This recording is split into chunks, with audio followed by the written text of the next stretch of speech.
ഇതൊരു ഫുൾ ഡ്രസ്സാണ്, full maxi പോലെ ഒരിത്. പക്ഷേ ഇതിന് ഇവിടെ ഇപ്പോൾ കഴുത്ത് ഒത്തിരി ഇറങ്ങിയിരിക്കുന്നതുകൊണ്ട് ഒരു ഇന്നർ ഉപയോഗിച്ചാണ് ഇത് കൂടുതൽ ഇടാൻ പറ്റുള്ളൂ. കഴുത്തിന് നല്ല ഇറക്കമുണ്ട്. ഇപ്പോൾ വലിയവർക്കൊക്കെ ആണെങ്കിൽ വലിയ കുഴപ്പമില്ലാണ്ടൊക്കെ വേണമെങ്കിൽ ഇടാം. പക്ഷേ കുട്ടികളൊക്കെ ഉപയോഗിക്കും ഒരു ഇന്നർ ഉണ്ടാവും. കൈ ഇവിടെ ഷോൾഡറിൻ്റെ ഭാഗം മൊത്തം ഓപ്പണാണ്. അപ്പോൾ കൈയിൻ്റെ അറ്റം ഒരു വി ഷേപ്പുണ്ട്. ഇവിടെ ഒരു സീപ്പറും കൊടുത്തിട്ടുണ്ട്. ടൈറ്റ് മുകളിലേക്ക് ചെറിയൊരു ടൈറ്റ് പോലെ ഉണ്ടാവും. അതുകൊണ്ടാണ് ഒരു സീപ്പർ വേണമെന്നുണ്ടെങ്കിൽ ഇവിടെ ഒരു ലൂസും. പിന്നെ ഇതിൻ്റെ ബാക്ക് സൈഡും ഇതേപോലെ തന്നെയായിരിക്കും. ഇത് ഇതിൻ്റെ ബാക്ക് സൈഡാണ്.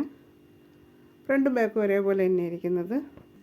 ഇത് ഇത്തിരി കനമുള്ള കോട്ടൺ ആയതുകൊണ്ട് നല്ല വിരിഞ്ഞ് നിൽക്കണ പോലെ തോന്നും. അത്യാവശ്യം വിരിവുണ്ട്, വിരിഞ്ഞ് നിൽക്കണ പോലെ തോന്നുകയും ചെയ്യും. നല്ലൊരു സാധാരണ ഒരു ഇതിലേക്ക് ഉപയോഗിക്കാനായിട്ട് നല്ല ഇതായിട്ട് ഇതിൻ്റെ കുറച്ച് ഇറക്കം കുറയ്ക്കുകയാണെങ്കിൽ നമുക്ക് ടോപ്പ് വേണമെങ്കിലാണ് ഉപയോഗിക്കാനായിട്ട് നല്ല ഒരു ഭംഗി ഉണ്ടാവും.